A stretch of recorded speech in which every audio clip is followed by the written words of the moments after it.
Wireless headphones. That'll be $200. I'll use my Capital One Quicksilver card. Now that's a hit. You used the Capital One Quicksilver card, which makes you the hero of every purchase. With Quicksilver, you earn unlimited 1.5% cash back on every purchase everywhere. I wanted running music, but unlimited 1.5% cash back is pretty heroic. Good instincts. Every hero needs a theme song. The Capital One Quicksilver card. What's in your wallet? Terms apply. See CapitalOne.com for details. With the Lucky Land Slots, you can get lucky just about anywhere. This is your captain speaking. We've got clear runway and the weather's fine, but we're just going to circle up here a while and get lucky. No, nothing like that. It's just these cash prizes add up quick. So I suggest you sit back, keep your tray table upright, and start getting lucky. Play for free at LuckyLandSlots.com. Are you feeling lucky? No purchase necessary. Void where prohibited by law. 18+ terms and conditions apply. See website for details. John, what's going on, my brother? Hi, Gentry. How you doing, brother? I'm good, man. Thanks for coming on the show. I'm excited to have a multi-Grammy Award winner and former lead man or current lead man of the band Kansas. It's hard to keep up with who's in that band. I mean, people leave, people come back, but now you're doing your own thing in this new album, The Amazing Grace. Very, very inspirational music on here. So excited to have you back, and your voice is still sounding great after all these years. Well, thank you. Yeah, I'm actually formally of now at Kansas, but really excited about these solo records that I'm putting out, especially this one. Yeah, I heard you on an interview in the past talking about how you used to listen to a lot of vinyl records, and around here we collect vinyl records at the radio station, and it seems like vinyl's making this huge comeback, and it was an influence, I know, on you as a kid. Do you remember some of those records you were jamming out to when you were a kid? Oh, gosh, do I ever. I can't believe that, I mean, LPs went dormant for so long, and they were, like, just useless, And I can't believe I had a whole, we'd do garage sales, and I'd sell 50 of them for 25 cents. I could just, it was horrible, man. I should have held on to them. But I did manage to hold on to a lot of them. And my 20-year-old son, we went out and bought a turntable, and I've done about 4 out of the last 5 records of my solo records in vinyl. And we plan on doing this in vinyl as well. Yeah, John Elafante, formerly with Kansas, has a brand new album that is dropping, and it's called The Amazing Grace. I've had a chance to listen to some of the album. I heard a lyric that I was going to ask you about. It's, for the first time in my life, I'm not giving in. So I'm curious, and such a powerful song. That's I think the lead single on the new album. Those words, when you say you're not giving in, what are the things that you're not giving into now at this point? Well, I'm the kind of person that when things would get really tough, it was easier for me to kind of just give in than to push through it. And as we were going through this pandemic, I said, no, I'm not just going to lay down for this. I'm going to push through it. I mean, I'm going to push hard, and that's kind of what I was referencing in that lyric. We try to keep the lyrics, through such a horrible situation as this pandemic was. We try to keep the lyrics on this record with a very positive twist, and not a schmaltzy positive. Everything's going to be rosy. That's not what I mean. There was enough negative news everywhere with this. I mean, we all remember it. I mean, some of it's still going on about the whole pandemic thing and what it could potentially do, and it was killing all these people, which was terrible. And so we just tried to keep a positive message, during the pandemic, and I think we pulled it off. You actually caught COVID, right? How did it affect you? I did. Well, I won't say it was mild, but it was a little tougher than mild. But the worst part of it was I couldn't sing for 2.5 months. I just couldn't. I couldn't get up in my high range, and without that, man, I'm no singer at all. You live up in that falsetto. What's the secret? Because you've been hitting those high notes since late 70s, and you're still hitting them. Is there a secret? Because some of these guys you hear, they get older, they can't quite hit those notes anymore. But you still got it. What's keeping that vocal cord so strong? Actually, I don't have a falsetto at all. I mean, that's all full voice. I would say just the short answer would be that at about 17, I started losing my high range because we were doing nightclubs when I was 17 years old, and I couldn't sing above an A natural anymore. And I said, what's up with this, man? I used to sing that Boston stuff easily, And then I started losing my high range, so I stopped singing for 2 years and took some operatic vocal training. The same teacher that taught Michael Jackson and Stevie Wonder had similar issues to what I had. And I used the Seth Riggs technique, and they gave me 7 notes on my range. It was unbelievable. And they taught me how to sing without hurting myself. So I think it's really paid off all these years to learn how to sing correctly to where you're not damaging your vocal cords. I mean, sometimes I hear people sing and it just hurts. What was the name of the technique? The technique you just mentioned, what do they call that? Oh, the guy that invented this technique, his name is Seth Riggs. Can you give us a brief synopsis of what is the technique? Well, it's not to squeeze. If we were doing a Zoom call, I'd demonstrate. But a lot of singers squeeze like that when they're saying. He teaches you how to let the air flow through. I don't mean to blow out your radio listeners, but no, man, that was sounded good. That's the only way I can do it. It's singing high should not be hard.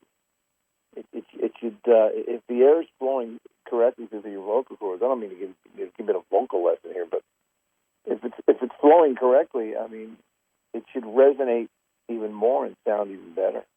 Are you kidding me? Getting a little voice coach here from a little singing insight from the great John Elafante. This is great, man. Don't say you're sorry. Keep going. Give us more, please. Oh, God.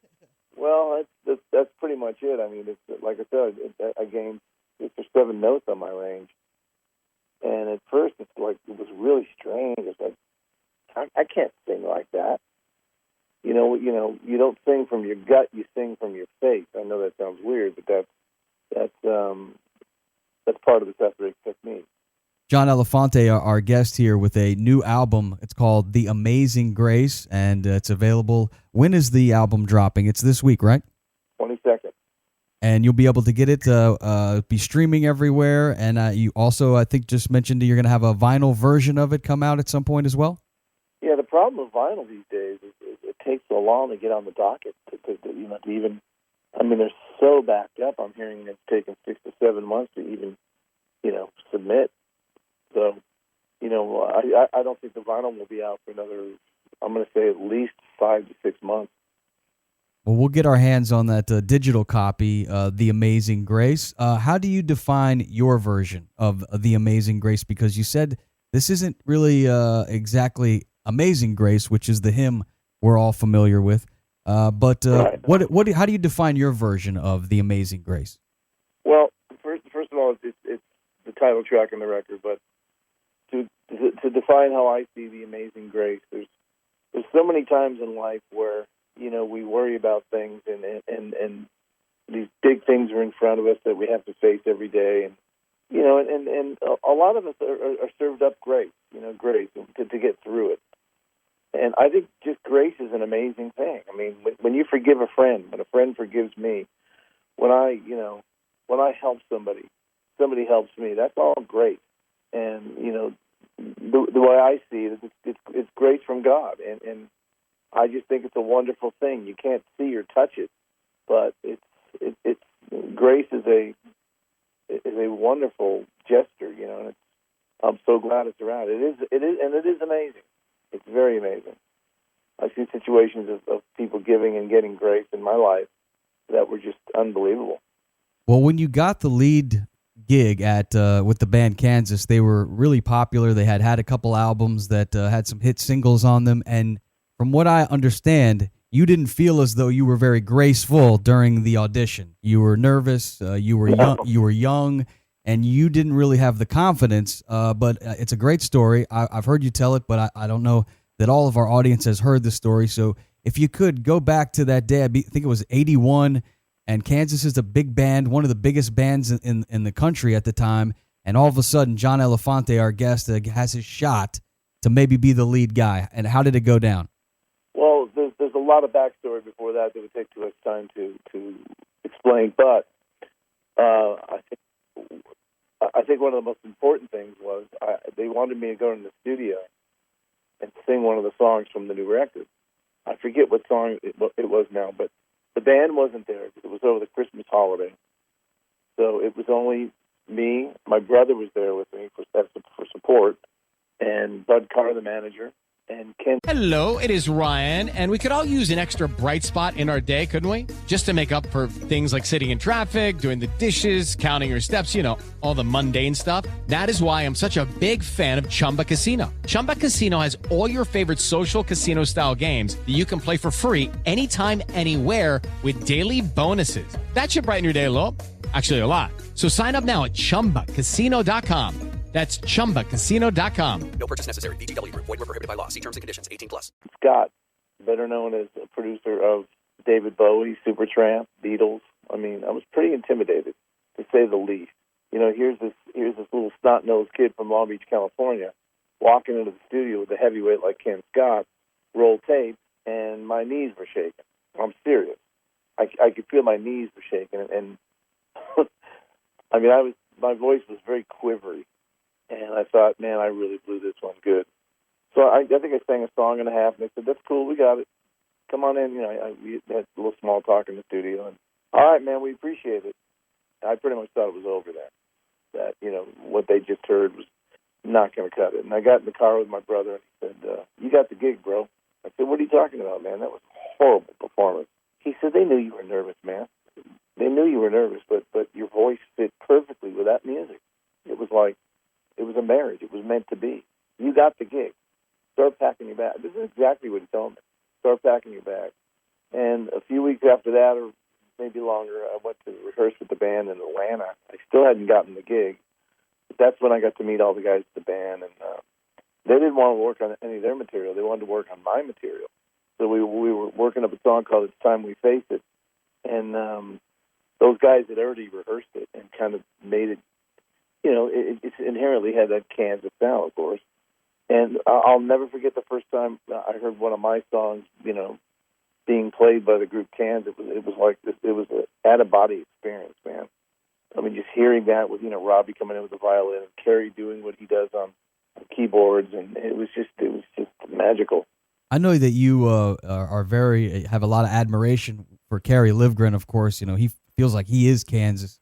But what's your relationship like now with Kerry, and do you see the two of you ever getting back in the studio and making some magic?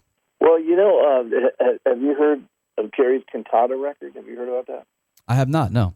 Kerry just put out a record that he's been working on for over 35 years called Cantata, The Resurrection of Lazarus.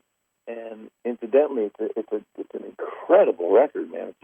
It's almost like a I don't know how to explain it, but it's very different than a regular Kansas or Kerry Livgren studio record. Some songs are only a minute and a half long. Some songs are only 40 seconds long, but it reads like a play. It plays like a play on record, on vinyl. And I played the character of Lazarus, so I have a lot of standout parts on that record. So to answer your question as to if we've worked together, yes. And I speak to Kerry fairly often. We're still good friends, and I don't know how much he's going out doing live, but I wish that his Cantata record would get the notoriety it deserves. We'll have to check it out. Yeah, I mean, he was amazing, and the sound that he had really was the sound of Kansas. All those hit records that we've been singing along to all these times. Why do you think Kerry left Kansas? I mean, how could he leave a band that he meant so much for? What do you think made him leave? I think he just wanted to try some different things. He had a group. He had started a group called AD.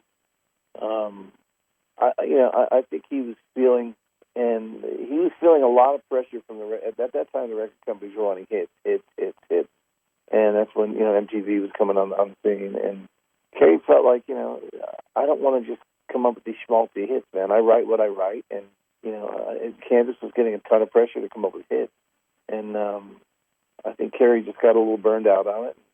He decided to exit. Him and Dave Hope, and that's when I left. What's your relationship like with Steve Walsh? Of course, former lead man of Kansas. Is you guys both kind of went back and forth with that gig. Was it something where you guys were friendly? I really don't know the backstory, but I would think that there'd had to be some competition there as well. What was the relationship like with Steve Walsh, if any? Well, first of all, I never met him. I've never met Steve Walsh. Even to this Tried day. to. I'm sorry. You've never met him to this day. I've never met him to this day. I would never consider myself in competition with Steve Walsh because he's the mentor and I'm the student. That's the way I still see it. I'm the guy's one of the most phenomenal singers ever. You know, he's up there in my opinion with Lou Gramm and Steve Perry, and you know, I would never see myself in competition with Steve Walsh. But I've tried to write him. I had his email address. I wrote him on Facebook, a private message, probably 6 or 7 or 8 times to really tell him how much he meant to me as a singer, and never heard back from him. Amazing. Not a peep. Not a peep. Well, we're joined with the multi-Grammy award-winning John Elafante. He has a brand new album out called The Amazing Grace. I know you're really strong in your faith. I feel like faith lately has really been tested. It's really odd times that we're in, and especially now with all this information that comes from different places, people can be, persuade other ways. What do you think the state of faith in this country is right now? Wireless headphones. That'll be $200. I'll use my Capital One Quicksilver card. Now that's a hit. You used the Capital One Quicksilver card, which makes you the hero of every purchase. With Quicksilver, you earn unlimited 1.5% cash back on every purchase everywhere. I wanted running music, but unlimited 1.5% cash back is pretty heroic. Good instincts. Every hero needs a theme song. The Capital One Quicksilver card. What's in your wallet? Terms apply. See CapitalOne.com for details. It is Ryan here, and I have a question for you. What do you do when you win? Like, are you a fist pumper, a woohooer, a hand clapper, a high fiver? I kind of like the high five, but if you want to hone in on those winning moves, check out Chumba Casino. At ChumbaCasino.com, choose from hundreds of social casino-style games for your chance to redeem serious cash prizes. There are new game releases weekly, plus free daily bonuses. So don't wait. Start having the most fun ever at ChumbaCasino.com. No purchase necessary. VGW Group. Void where prohibited by law. See terms and conditions. 18+. I'm trying to figure that out. I don't know. It's this war in Ukraine's a little scary. I mean, is it going to escalate? Are we going to be dragged into it? I mean, that's a scary thought. There's I don't know. I think our country's a little confused as a whole right now. Would you agree? Oh, yeah, for sure. And even the kids today, like I have 2 younger children, teenagers, and the information they can get right there on their telephone. And, there's no accountability now with writing articles and putting out information. It's just that I feel bad for the youth of today because they're influenced in so many ways. I mean, we were kind of just influenced by Zeppelin and the Beatles. We didn't have a whole lot of that information at our fingertips. No, exactly. And it's just and what your kids are hearing, you don't know if it's true or not. Yeah, it's like we're in a world of we don't know what to believe. We're taught at this point. You have to be careful because you never know if someone's telling the truth nowadays. It's it's the woke world. We're all so woke, John, I think is the problem. I would agree, my friend. And then finally, speaking of faith, I'm wondering if you have faith in the Tennessee Titans this year. I know you are a season ticket holder. How are you feeling about them Titans this year? It's funny you should just ask because on my lap is my laptop, and I'm reading about A.J. Brown, the receiver that's holding out for more money. I've been a season ticket holder since 1999. I was at the Super Bowl when they played the Rams. How do I feel about them this coming year? Right now, not too good. I love Ryan Tannehill as a person, as he's a great dad. He's a great citizen. But man, when I was at that game when they played Cincinnati in the first play of the game, he threw a pick. I just went, oh no. He had a hell of a run, though. He had a hell of a run a couple of years ago where it was like, who is this guy? Joe Montana? And maybe the defenses have figured him out. He did it. He had a resurgence, and I don't know what happened. I mean, the receivers kept getting hurt. Julio Jones didn't play up to expectation. He was hurt all the time. But hey, we got a bye week and 2 home games and couldn't get past the first one. I love that passion. I love that passion, John. Whenever you say "we," man, I know that you're all in on it. So, good I'm luck. all in, dude. Good luck on those Titans. And man, thanks for the time. One of the great voices of rock and roll music, of music period, John Elafante, multi-Grammy award winner. And thank you so much for coming on the show today. I really appreciate it. It was a pleasure talking to you. All right, so there we were, cruising through the new open-air zoo, when I realized that the park was closing in like 15 minutes. Luckily, we were in my Nissan Rogue. With its powerful VC turbo engine, well, we had time to see all the animals. Whoa! And outrun a few! Drive the Nissan Rogue.